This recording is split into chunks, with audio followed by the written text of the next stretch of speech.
Para calcular el término general de una progresión geométrica, recordamos aquí la expresión de ese término general, necesitamos conocer el primer término de esa progresión geométrica y la razón. Vamos a ver en tres ejemplos las tres posibilidades que nos pueden ocurrir cuando nos piden calcular el término general y luego un término cualquiera, que en estos ejemplos vamos a calcular el término 24. Las tres situaciones que se nos pueden dar es que nos den el primer término y la razón, que como es justamente lo que necesitamos, será el caso más sencillo. Puede ocurrir que nos den un término cualquiera que no sea el primero y la razón. En ese caso necesitaremos calcular el primer término para luego proceder a calcular el término general y un término cualquiera. Y la tercera de las opciones es que nos den dos términos cualesquiera, ninguno de los cuales es el primer término. Empezamos con este primer caso, nos dan el primer término y la razón, entonces en este caso diríamos que directamente el término general es igual al primer término, que en este caso es 11, por la razón, que es en este caso menos 3 elevado a la n menos 1. Aquí ya tendríamos el término general. Y en este caso, como además nos piden calcular el término 24, pues simplemente en la expresión general sustituimos la n por 24 y obtendríamos 11 por menos 3, y como estamos sustituyendo la n por 24, 24 menos 1, deberíamos elevar el menos 3 a la 23.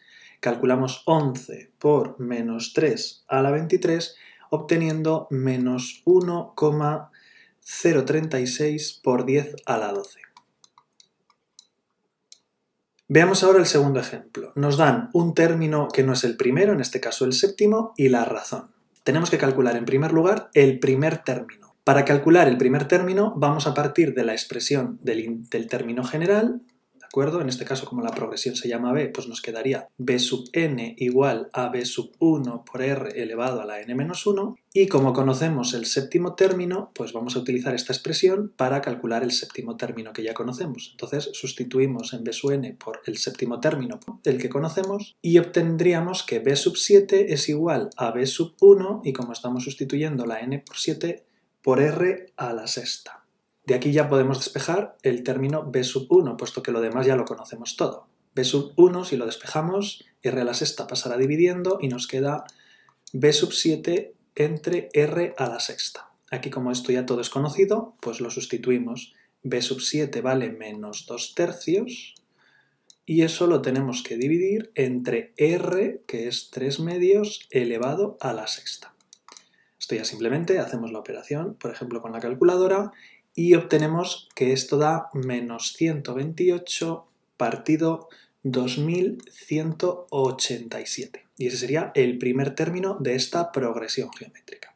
Como ahora ya tenemos calculado el primer término y ya conocíamos la razón desde el principio, pues volviendo otra vez a la expresión del término general, ya podemos calcular ese término general, que será el primer término que acabamos de calcular, menos 128 entre 2187, por la razón, que era un dato conocido desde el principio, que en este caso es 3 medios elevado a la n menos 1. Una vez que ya tenemos el término general, podemos calcular ahora el término que nos pidan. En este caso vamos a calcular pues, el término 24, que es el que nos piden. Simplemente sustituimos en la expresión del término general la n por 24, ¿de acuerdo? Obtendríamos esta expresión de aquí.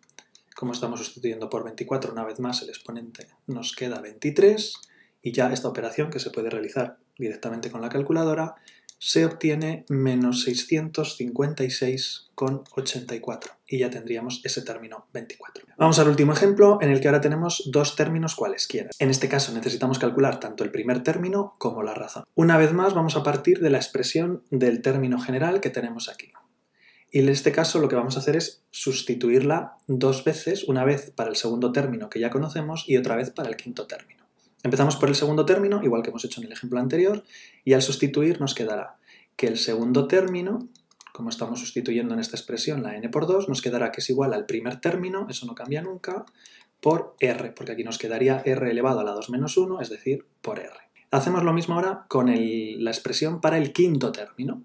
Nos quedará que el quinto término, estamos todo el tiempo sustituyendo en la expresión del término general, es igual al primer término por r elevado a la cuarta. ¿De acuerdo? Estamos sustituyendo la n por 5, pues 5 menos 1, de aquí obtenemos 4. A continuación lo que vamos a hacer es dividir una expresión entre la otra. Vamos a dividir la expresión que tenga un exponente más alto en la R, que es la de abajo, entre la de arriba. Para dividir una expresión entre otra, lo que hacemos es dividir miembro a miembro. Entonces nos quedará, como estamos dividiendo la expresión de abajo entre la expresión de arriba, nos quedará que C sub 5 entre C sub 2 es igual en el otro miembro a C sub 1 por R a la 4 entre C sub 1 por R. Con este procedimiento conseguimos que se nos simplifique el primer término y además conseguimos despejar ya la R, porque R a la 4 entre R, estamos dividiendo potencias de la misma base, nos queda R al cubo. R al cubo nos quedaría que es C sub 5 entre C sub 2, pero C sub 5 y C sub 2 son los datos que conocemos. Entonces en este caso dividimos 16 partido de 135, lo dividimos entre C sub 2, que en este caso es 2/5. Procedemos a multiplicar en cruz y a simplificar y nos resulta que esta operación da 27 octavos. Hemos obtenido que la razón elevada al cubo en este caso es 27 octavos. Nos falta por último despejar la razón. Como está elevada al cubo, la razón será la raíz cúbica de la cantidad que teníamos aquí, que son 27 octavos. Aquí cabe recordar que para calcular la raíz de un cociente se puede calcular como la raíz del numerador entre la raíz del denominador. La raíz cúbica de 27 da exacta que da 3 y la raíz cúbica de 8 también da exacta que da 2. Por lo tanto, obtenemos que la razón de este ejercicio vale 3/2. Una vez que ya tenemos la razón, podemos calcular el primer término de la progresión despejando en cualquiera de las dos ecuaciones que teníamos aquí al principio. En este caso puede ser un poquito más sencillo despejar en la primera de las ecuaciones. Si despejamos el primer término, nos resulta que el primer término es igual a C sub 2 partido R, ¿de acuerdo? Esto está multiplicando, pasa al otro miembro dividiendo. Como estos son todos datos conocidos, pues lo sustituimos. C sub 2 es 2/5 y lo dividimos entre la razón que acabamos de calcular, que era 3/2. Multiplicamos en cruz y obtenemos que el primer término en este caso vale 4/15. A partir de aquí ya se resuelve como el resto de ejercicios. Ya conocemos el primer término y conocemos la razón, podemos calcular directamente ya el término general. El término general era igual al primer término, recordamos que tenemos la expresión todo el tiempo aquí arriba, es igual al primer término, que es 4/15, por la razón, que eran 3/2 elevado a la n menos 1. Y por último, para calcular un término cualquiera, en este caso el término 24, simplemente sustituimos en la expresión anterior la n por 24, obtenemos 4/15 por 3/2 elevado a la 23, y esta operación la podemos realizar directamente con calculadora y obtenemos que vale 2992,73.